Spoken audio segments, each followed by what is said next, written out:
welcome back to another edition of Tech in the City. My name is Yvonne Pilon, the host of Tech in the City.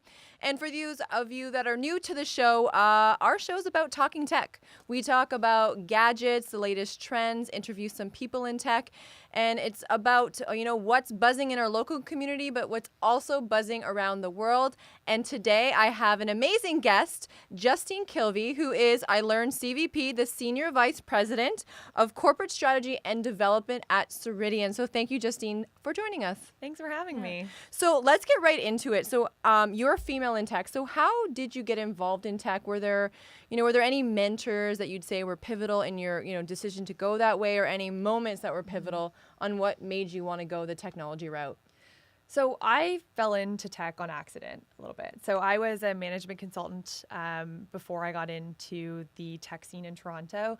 I was traveling 4 or 5 days a week and wanted a little bit of stability. I wanted to buy groceries, actually, live in one place. So I was looking for another opportunity that would still be really fast paced, that I'd still get to grow and learn a lot in, which I loved about consulting. And I met a local Toronto entrepreneur, David Ossip, who had just raised some money to start his startup at the time, Dayforce, and ultimately decided to join him on that adventure. So I wasn't a developer by trade. I actually have a business background, and we got started in growing that business, and that's what I continue to do today. So maybe tell our audience a little bit more, what is Ceridian?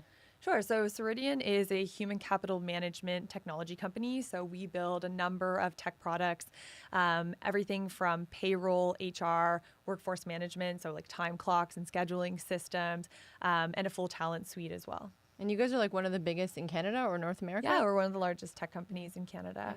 So women in tech is a really hot topic right now. We're trying to push more people into tech, but my question to you is, what is it really like being, a female executive in tech, and are there challenges? Sure. I mean, I think there's challenges just on a regular basis. Tech's a very fast moving space, but I think one thing that you do see is sometimes you are the only person like you in the room. It's not uncommon for me to be the only I know woman the feeling in the room. I've been doing this for a number of years, so it's not weird, if that makes sense. Yeah. But I think at first, certainly it is. And I've definitely had meetings where, someone's asked me if I was there to take notes or there to pour the coffee or whatever. And sometimes that can be frustrating.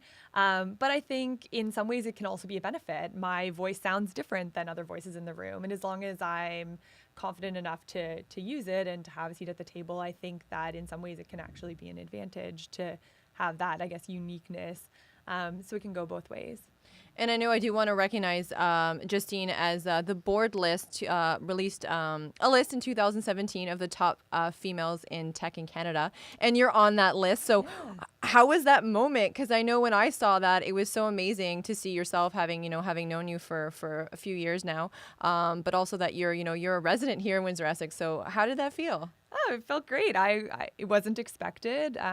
Didn't apply for it or anything like that. So it was really neat to be recognized in that way. And the women on that list that I look up to so much and have followed their careers. So it was cool to see. And there's so many reasons why you're so deserving of that. And one of them I want to get talking about is this group called Move the Dial.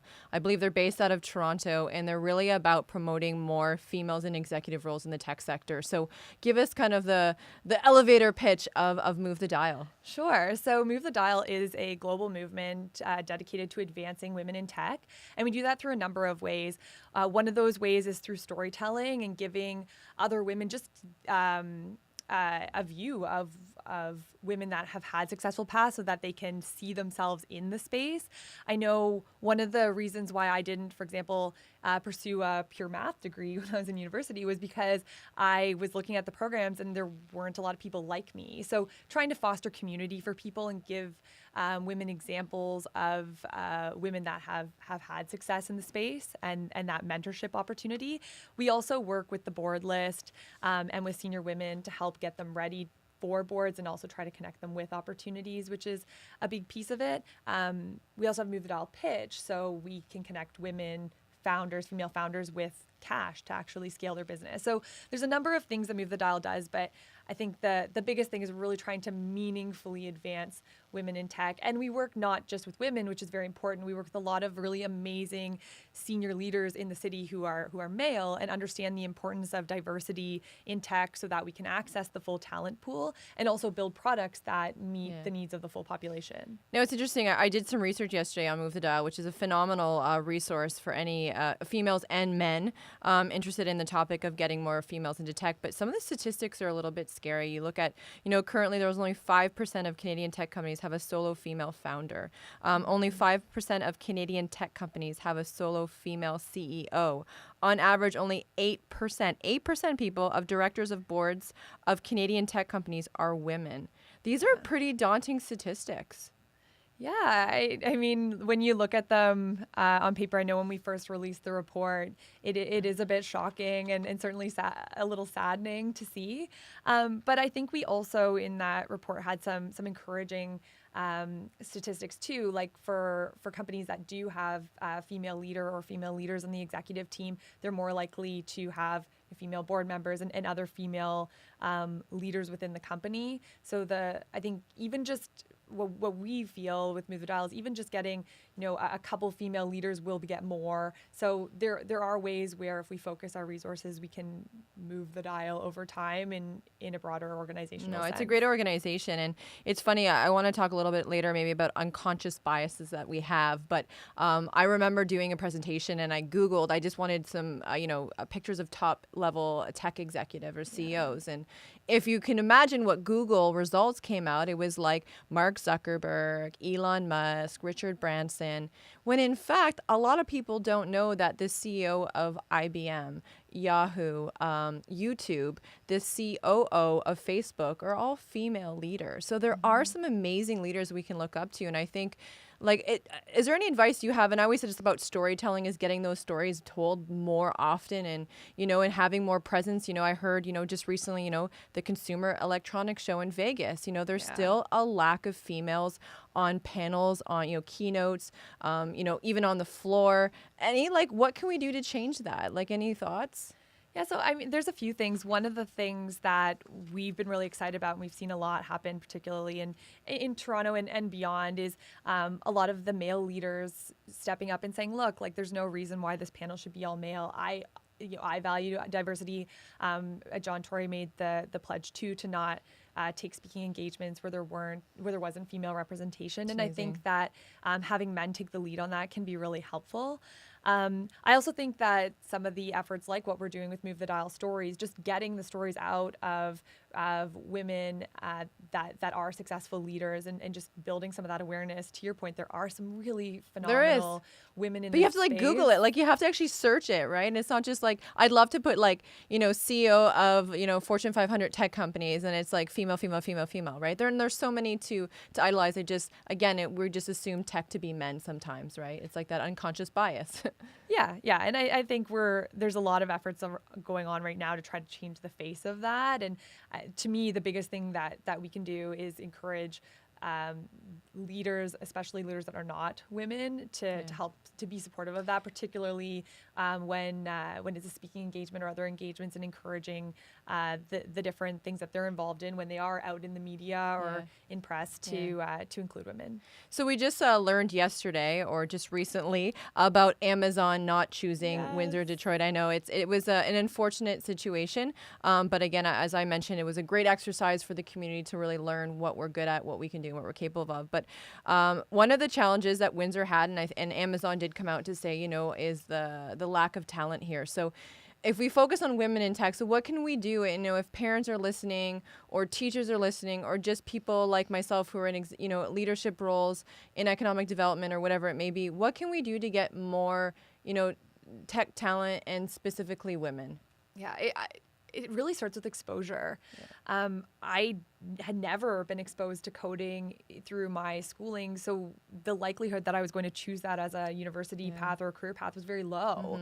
I think making sure that we have, teachers and parents that have had access to, whether it's robotics or learning to code classes and things like that, just so that they have the confidence in turn to expose our children to it is extremely important. I don't think you have to be an expert. There's tons of content available online. Obviously, there's also lots of great tech leaders in the city that people could invite into their classrooms or extracurriculars. Activities to give people exposure, but I think exposure primarily just so that young people grow up understanding what's possible. Obviously, I'm an advocate of learning to code being a part of the curriculum. I think that's extremely important. And then I also think praise for girls. We give girls a lot of praise for being good or being beautiful or pretty or princesses or whatever. But I think just telling girls that they're really fantastic at math, or you'd make a great engineer, or you could be an astronaut, or you would be an amazing CEO. I think just giving people some of the positive confirmations about what's possible for them and highlighting skills that they have in lights that I think we traditionally attribute to men, just open up what's possible to women. I often hear the argument, well, women don't go into tech because they don't like to. They prefer careers more like akin to nursing or teaching. And in many individual cases that may be true, but I don't think we give them the opportunity to see themselves in the light of more technical roles as being successful. And we're all more apt to do things we think we'll be successful at. And I think mentorship is so important. I know, like, even in my role now, you see people like, I forget her name, but she was at the Build a Dream conference. Her name slipped my mind, but a very amazing woman who was the keynote, and she wanted to be an astronaut.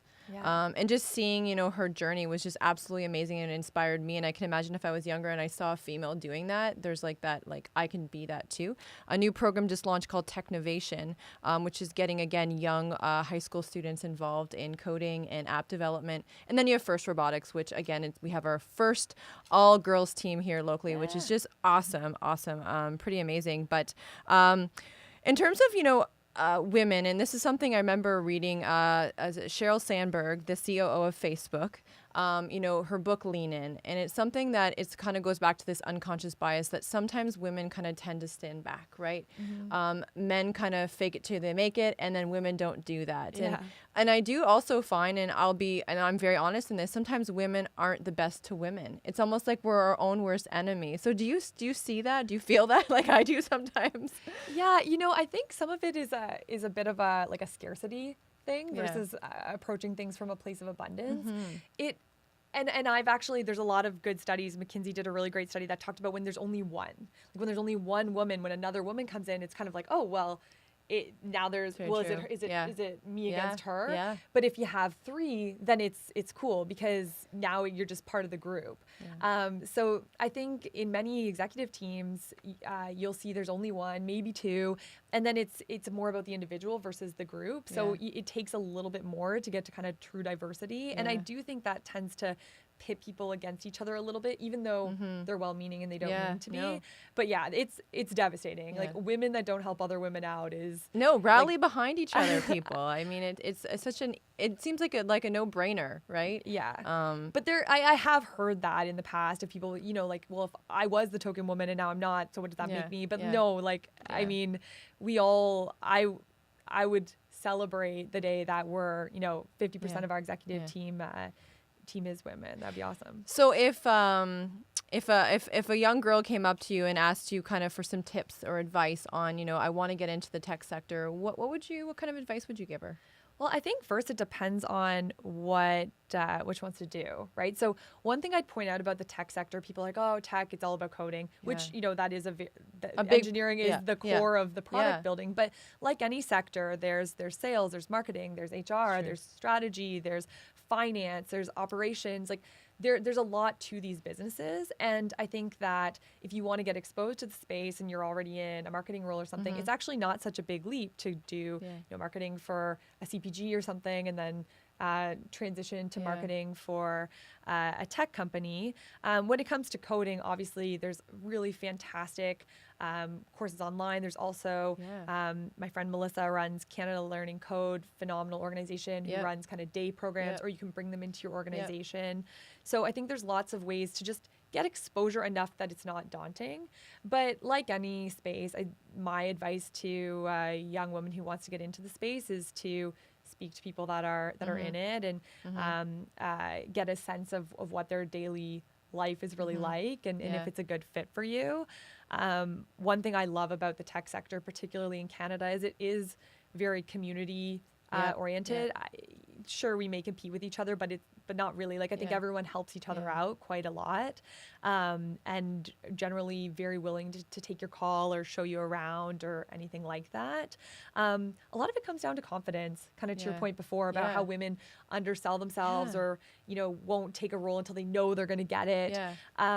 I think building that muscle is something that was suggested to me of just, start ask for little things, like ask for a glass of water at Tim Hortons, ask for, a front seat. Just the more you ask, the easier it gets to ask. And eventually it's not a big deal to ask for something big, like a promotion or, an opportunity that maybe you would have felt weird about before. No, it was a great book. I really enjoyed reading it, and I think you kind of like nod your head when you're reading it. You're like, we've all done this.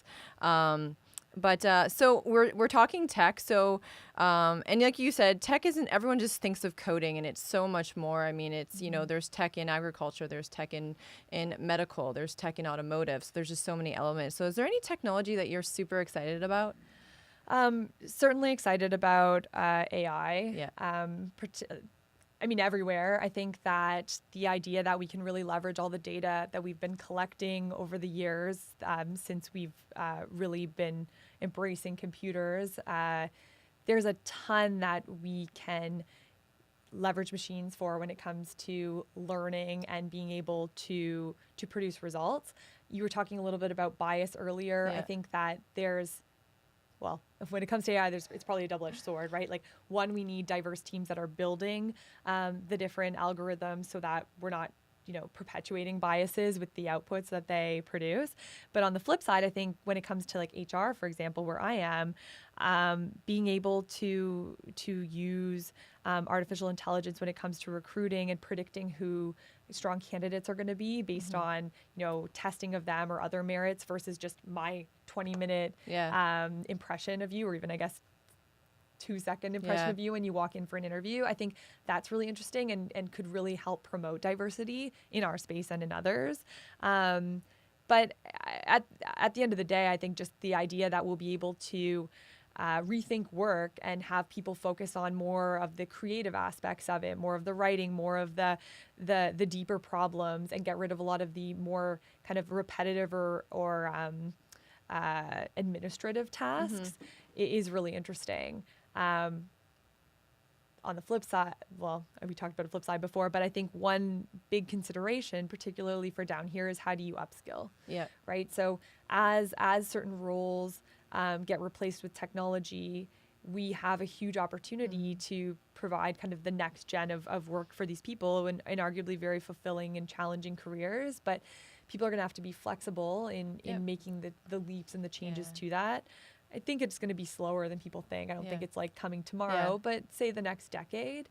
And that'll be a really interesting challenge. Yeah, they've said we're moving from like that knowledge worker, right? Everyone can be as smart as they want with Google, right? But now it's that learning workers that we're going to have to be accustomed to learning something, unlearning it, learning it. And then that goes back to the upskilling. And I know when people talk about AI and robotics, they're constantly concerned that jobs are going to be taken away. But there's been lots of research saying that, with the elimination of job comes new jobs. And that's where people kind of they always look at the robot's going to take my job. But they give an example of like a grocery store, and like cashiers may disappear, but then those cashiers or those staff will be needed to walk around the stores and help, with customer service, or if it's an app or whatever it may be. So robots are not taking all of our jobs. It's going to be really interesting to see how it evolves. Because it will look different. I think, in fairness, a lot of the jobs that exist today,